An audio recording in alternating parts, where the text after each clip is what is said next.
Heir Apparent is the prize for turning in a lot of medals during Guardian games.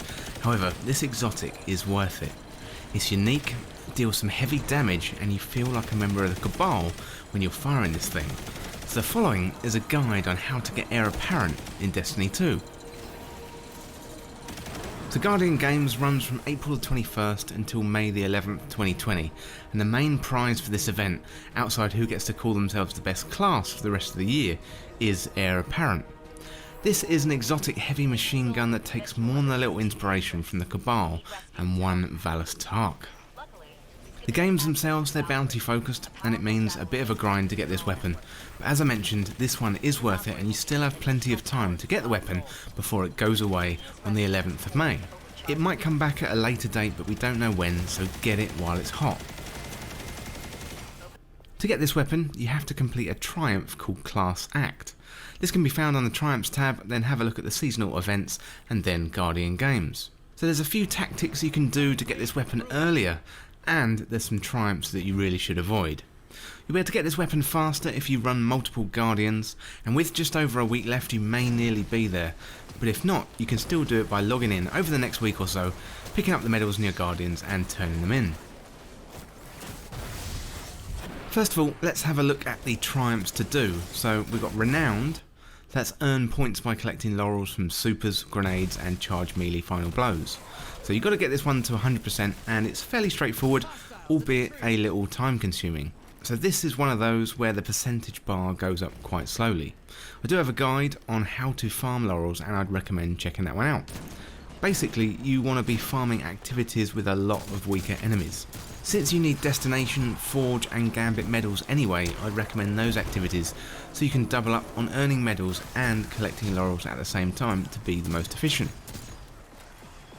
Next up, we've got Great Deeds. Collect laurels in Gambit, Strikes, Forges and Destinations. So you're going to need 400 in Gambit, 500 in Strikes, 600 in Forges and 1000 for Destinations. So I found I did this one whilst doing the other triumphs for Destination, Forges, Strikes and Gambit, but if you need to top this one off once those other triumphs are complete, just hop back into the activities and pick up those laurels. For the Destination laurels specifically, I'd recommend doing the Reckoning, and you'll get them done nice and fast. So next up, it's Represent, and you want to defeat enemies in Strikes and Nightfalls to get to 100%. This is one of the easier and quicker ones to do, probably took me around somewhere between 5 and 10 strikes to complete. Next up, it's Quintuple Threat, so you've got to redeem a gold medal in Crucible, Gambit, Strikes, Destinations and Forges. This is another easy one to do, simply turn in a gold medal for each of the main activities. Next up, it's World Class, so you've got 20 medals from Forges or Destinations. And this is where running multiple Guardians comes in handy, as each day you're going to be able to pick up 9 medals for each activity. So if you've got 3 Guardians and Gambit medals are available on that day, then you can pick up 3 on your Titan, 3 on your Warlock or 3 on your Hunter. Next up is Guardian Gamble, and here you've got to redeem 10 Gambit medals. This is another one where multiple characters do some good. So pick up as many as you can on all of your characters and that'll allow you to get this one done nice and quickly. Finally, we've got Embrace the Light, and this is 25 super kills in Rumble. And this one is a pain in the ass if you don't really like PvP. In Rumble, it's the first of 20, so you're going to need to get as many kills as you can as quickly as possible to get your super up. So you want to try and get multiple kills with your super, otherwise this is going to take much longer. So if you can, use a super that can get multiple kills. If you can get 2 or 3 kills per super, then it's not going to take very long, but the most frustrating part here is getting the super and then not getting any kills at all. I definitely saved this one until last, as I knew it was going to be a grind, and in the end it wasn't too bad. It took me a few hours to complete, but I probably won't be doing Rumble for some time. So that's the triumphs that you should complete, and let's have a look at the triumphs to avoid. So we've got Medalist, this is redeem 75 medals, so if you get all medals on all 3 characters, then it's still going to take around 8 days.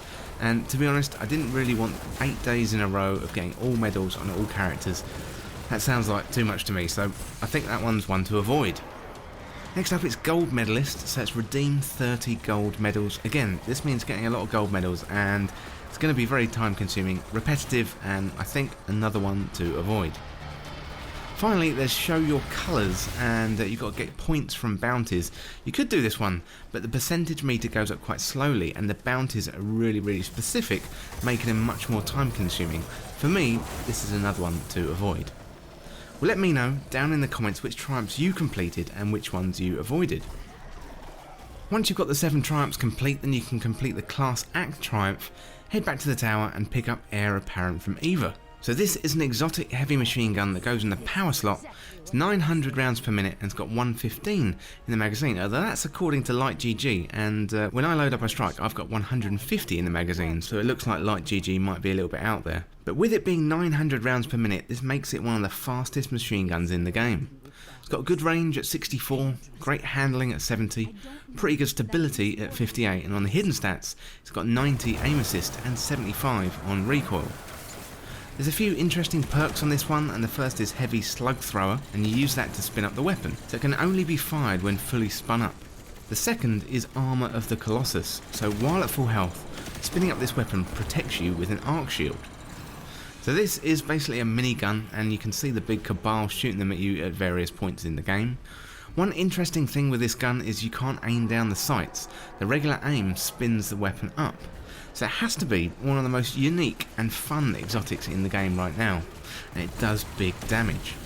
It's probably not going to take the place of Xenophage or Whisper of the Worm, but it's really good. Plus, if you're a Titan, you can wear something like Actium War Rig and shoot this thing for days. As well as the damage this dishes out, you get an arc shield as well. This seems to work much like arc shields work out there in PvE, so when you're at full health, it protects you from all kinds of damage. But if you're in PvP and another Guardian shoots you with an arc weapon, then this thing explodes. That's most likely going to be better for PvE rather than PvP, as by the time this gun spins up and is ready to shoot, then someone is either going to have sniped you or 3-tapped you and you're dead. So it's not impossible for PvP, but the spinning up probably won't do you any good. So Guardian games in general is a grind. It's got too many bounties layered on bounties, and did a video the other day talking about the problems with bounties in Destiny 2, so you can go and check that out if you want.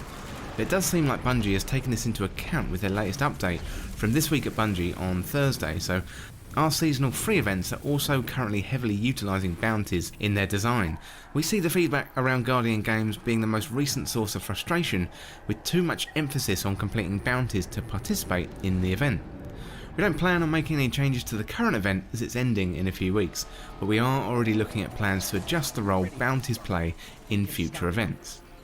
So hopefully we can look forward to some changes in the future, but for now Heir Apparent is good enough to warrant the effort, so go out there and get it. So Heir Apparent got me grinding my way through Guardian games, and if it was just a matter of calling yourself the best class, that probably wouldn't have been enough to get me through the event. This exotic weapon though is a great incentive, and this is exactly the kind of weapon that you'd want from a drop from a Cabal themed Nightfall, or maybe like a Grandmaster Nightfall or something like that. Having the loot thematically tied to the activity you're playing would be great going forward. It'd be cool in the future if you had a chance for this weapon to drop for a successful completion of an endgame activity. I'd imagine Bungie wanted to give as many people as possible the chance to get this weapon and take part in the Guardian games. Well, let me know down in the comments what you think of Heir Apparent. How do you think it compares with other heavy machine guns, and do you think the grind was worth it? Well, that's it for this guide on how to get Heir Apparent in Destiny 2, and thank you so much for watching. For more Destiny 2 content like this, hit that subscribe button down below, subscribe to This Week in Video Games. If you want to be notified the next time I upload, then hit that bell button too. To join the community, check out the Discord link in the description, and you can follow me on Twitter at TWIVG Podcast. If you enjoyed this video or found it useful, then liking and sharing the video would really help me out. Otherwise, check out these other videos on the channel. Thanks again, see you soon.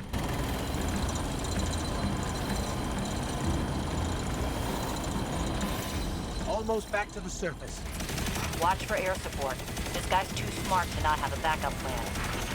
Yeah, backup plans are overrated. Here we go.